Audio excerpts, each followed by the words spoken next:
Hello everyone and welcome to Playday 5 of the IEM Season 1 group stage. So there's one match left to play for each of the players in the tournament, and of course we're starting as always with Group A with Deadman against Giacomo. Pretty important best of 3 for both of the players.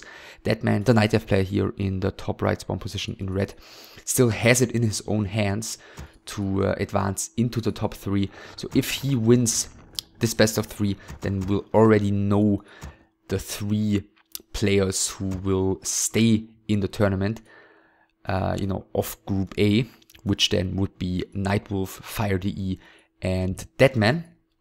However, if he loses this best of 3, then he's definitely out, and his opponent here is Giacomo, who also needs to win this best of 3 in order to stay in the tournament. So if he loses here, he's also definitely out. However, if he wins here, he will surpass Deadman, but there's still going to be the chance that Firestrike can surpass him if Firestrike beats FireDE. So if Giacomo wins here, then he's going to have to hope for FireDE to beat Firestrike in order to end up on rank 3 of the group. So a lot of possibilities here. Let's look at the games. Death Knight first for Giacomo, obviously, together with a ghoul build order, whereas Deadman is going for a tavern hero build with a few quick archers early on, obviously. And generally speaking, in Night Elf against Undead, there are more or less only 2 viable tavern hero choices, which are the Beastmaster and Dark Ranger. Especially back then, Beastmaster was probably the most played first hero in Night Elf against Undead, even more than Demon Hunter and especially Warden. So yeah, especially on Turtle Rock, I guess the Beastmaster is the most likely choice here, because with the Dark Ranger there aren't really any small camps or camps with a lot of small creeps that the Dark Arrow can be abused very easily on, and the quick expansion that usually is being played with the Dark Ranger first is pretty difficult to pull off here as well, because of the lack of mercenaries and because the creep camps are pretty hard to take. So DK is here, he's got the rod and the dust, no TP anymore. Slippers of Agility for the Beastmaster. DK is coming in. He's skilled the coil already, obviously, so he could probably finish this turtle hatchling if he wanted to. Then again, not really sure if he wants to trade. He could. No, he doesn't do so. He doesn't want to trade 75 mana for 20 XP points, and that's a choice I definitely agree with. Tier 2 started for Giacomo, who will keep looking at his base to see whether he's going to add a second crypt later on or not. Of course, Gargo is definitely a possibility here on Turtle Rock. Third Moonlight coming for Deadman as well as his tech. So he saw that Death Knight sold his town portal, but still he didn't, I wouldn't say took the risk, but he definitely didn't go overly defensive, taking with only 2 Moonballs here. So he's not afraid of any sort of ghoul pressure. While the tech is going on and the Beastmaster actually gets another 20 XP here with the last hit. The ghouls are now streaming in. The archers definitely are going to have to go back, and this should probably give Giacomo the time to finish the sea turtle. He doesn't even use the coil to do so, so he's going to be able to coil this ghoul probably any second now, which is what he's doing. The archers, of course, against this number of ghouls are not going to want to stay and battle it out. So it looks like Giacomo, yeah, he's going for the Ogre Warrior creep camp here with his ghouls. Death Knight keeps track of the Night Elf army, but actually as the Beastmaster is coming in again, he doesn't dare creeping it, so it looks like he's just going to chase these archers, which is a pretty difficult task given that he doesn't have the aura yet. Unfortunate for Deadman. Pretty nice idea to pull the Gargantuan Sea Turtle camp here with the Ghoul Beast that was about to run out of duration anyway. But unfortunately for him, the creeps did not continue attacking the ghouls, so Giacomo not being attacked here by the creeps, and it looks like he might just go, wow, very greedy here, going for the natural expansion creep already. Deadman is coming in from the back again. See if he's getting one of the ghouls. He does. The other one gets coiled, and the giant sea turtle goes to Deadman as well, so he's actually the one reaching level 2 before his opponent. And another ghoul barely gets coiled in time. Ghouls are once again repositioning. Graveyard coming, tier 2 about to finish. No second crypt for Giacomo, so we're not gonna see gargoyles. And a panda second for Deadman, which is largely surprising. Hawk flying towards the middle here, and he's gonna see Giacomo heading there, picks up the Naga, so maybe he wants to apply some pressure eventually. He's going for the Gargantuan Sea Turtle, not surrounding. Oh yeah, and he saw the Hawk, and I think he thinks that Deadman is coming in for the creep check, and Deadman actually doesn't do so, so very nice mind games here by Deadman. Whereas Giacomo is just running around, wasting his time at the moment, giving like, okay, now he's gonna creep it, yeah, giving like 20 or so seconds away for free, in which he could have crept here. And now Deadman is turning around, even abandoning this creep camp to finally creep check now. So yeah, very good decision making by Deadman. He's still going to be too late, I think, but Giacomo actually uses the coil just to be super safe here. Big mana potion for the DK. And yeah, 5 archers against only a couple of ghouls, but it should be quite difficult to fight here against the Naga already. So majority of the ghouls have already fallen, 1 is remaining, but only 2 archers as well. And look at how quickly these archers die against the Naga and the Death Knight only. So now the Naga of Giacomo also is taking some damage, but he's got the Unholy Aura by now, dust used. So all of the archers falling here. Both of the players losing almost all of that tier 1 units. I guess Deadman can definitely live with that, as the archers aren't really a necessity against like Fiends, Destroyers and stuff later on. Fiends, Ebos, Destroyers, whatever Giacomo is going to throw at him. And yeah, he starts the Fiend production. Both of them are going to be largely crippled in their creeping endeavors in you know, the next few minutes in this game. Naga is taking a lot of damage here. Little skirmish breaking out. Heal potion used by her.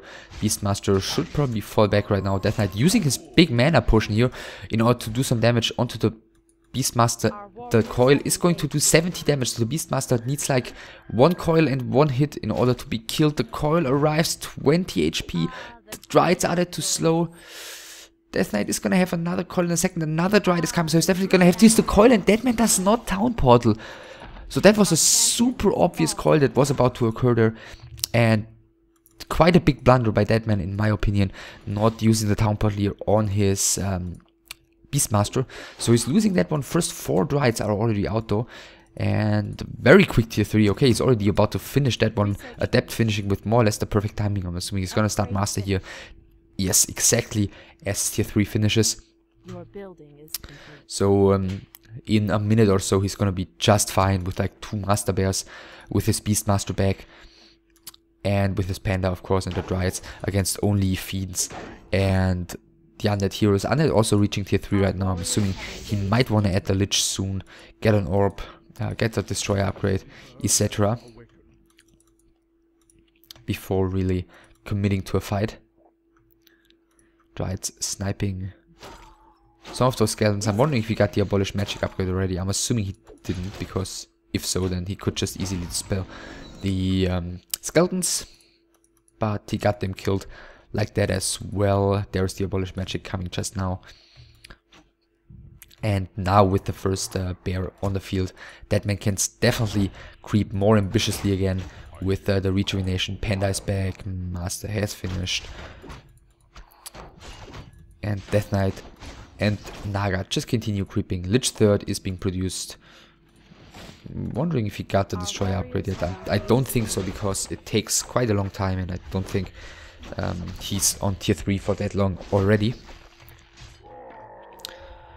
So DK has reached level 3. He's gonna run across the map to try and scout his opponent, maybe punish him for his creeping. Deadman, of course, who's gonna want to reach level 3-3 eventually, is taking his the spawn position next to his base, and the Death Knight is going to be right there in time. Deadman not even reacting to it in time. Now he definitely knows that it's a real Death Knight.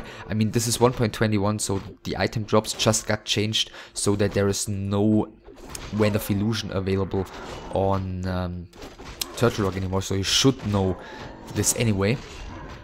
Level 3 on the Beastmaster right now. The entire army is actually heading there. Lich getting the orb. I don't think he should fight there without the orb, actually. Is there rejuvenation for the panda? Not really. Okay, now I think he's gonna cast rejuvenation after Morphing Despair. That's what he's doing. Snipe attempt on the panda. Is he gonna get it? There's still a town portal he could pass. Death Knight has to fall back as well, though, since he's very low on HP, and the damage output is not enough to get the panda killed here in return. The Naga is gonna take more and more damage, and keep in mind there's no TP for Giacomo because he sold it in the beginning, and therefore all he can do is pass the boots, which he did, but it was way too late. The Naga is going down. The Lich is joining the undead forces just now, but all that the Lich can do is what the rest of the army is doing as well, which is retreat. So that was not a good idea by Giacomo to fight there without his orb yet. Destroyer upgrade is coming just now, so that was definitely not the right call, even though, I mean, of course it's very, very tempting for an undead to just quickly go in there and snipe that panda, which is already down to half its HP, but he didn't get the kill. He definitely overcommitted there, losing the Naga, losing I think one fiend on top of that, not getting anything killed. This ogre, this Forester Warlord is still there, could eventually be picked off, but it looks like Deadman doesn't even want to invest all of the time just to run across the map for one single creep. Great heal portion for him, level 3 on the panda. The rest of the undead army, or the remainders of the undead army, continue creeping as well, picking off the Gargantuan Sea Turtle camp between the bases here. Second slaughterhouse is coming. That's interesting. So we don't see Deadman going into a lot of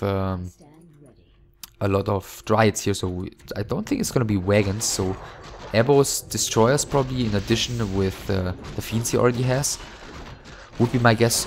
By the way, Deadman creeping the red camp here, and Giacomo knows about that. He's got the ward here, and he just clicked the Beastmaster previously. He saw the army heading there, but he does not dare going for another creep check.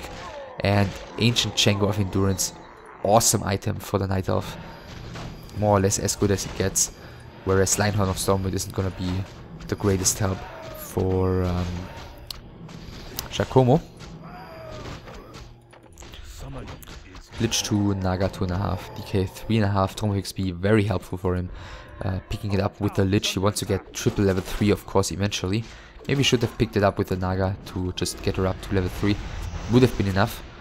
But alright, Deadman is going for the big push now. Is he expanding after this? Yeah, pretty obvious. And the undead is TPing in, very much clumped up. Drunken Haze coming in. He doesn't have the mana for Breath of Fire, so that's kind of bad for the panda here. But still, the bears and the dryads are doing a ton of damage. Fiend after Fiend is going down. One of them is getting caught, but that only saves it for another very few seconds. Night Elf doesn't even have an orb or a town portal, but he's still doing a lot of damage. One of the two destroyers is getting picked off. Level 4 for the panda. Lich has to pull back. Lich has to pull back soon. Level 3 for him. Both of the heroes, Lich and Naga, still not level 3. Now finally maybe TP should be passed. Now he's actually passing the greater heal portion from earlier on to the panda, using it, killing the Naga, and he's looking very, very strong here. Deadman, that is. 46 supply, expansion coming as previously mentioned, against only 39 supply of the Czech player, who has to pull back far inside his own base with the DK right now. Shop is in front though, he's taking more and more damage. He tried to nuke the panda, not successful in doing so, and the Death Knight is not reaching the shop in time, therefore losing the DK. Huge deal of course. The panda is just chilling here, using the Cloak of Shadows. No reveal available for Giacomo, so panda. Okay, no Nova available. Oh wow, he just... Okay, he probably just sacrificed something. He didn't have mana 1 second ago when I looked. So he's getting the panda killed, which is very nice. Deadman down to 45 supply. But Giacomo's got nothing remaining. He's got 2 Abominations and his Lich. That's all he's got. And that Lich isn't gonna make it too far if the Dryads are able to slow him once more. That is the case. And yeah, Lich is going down level 5 for the Beastmaster.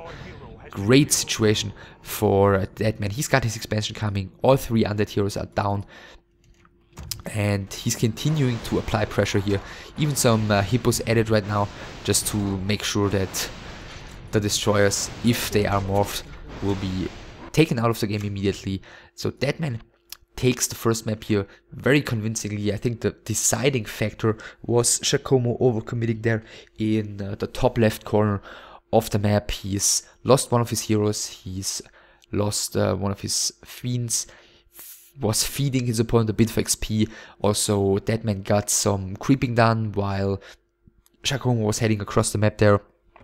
And, excuse me, and then Giacomo was forced to play very passively, give the red camp to Deadman, you know, give him another great item basically for free.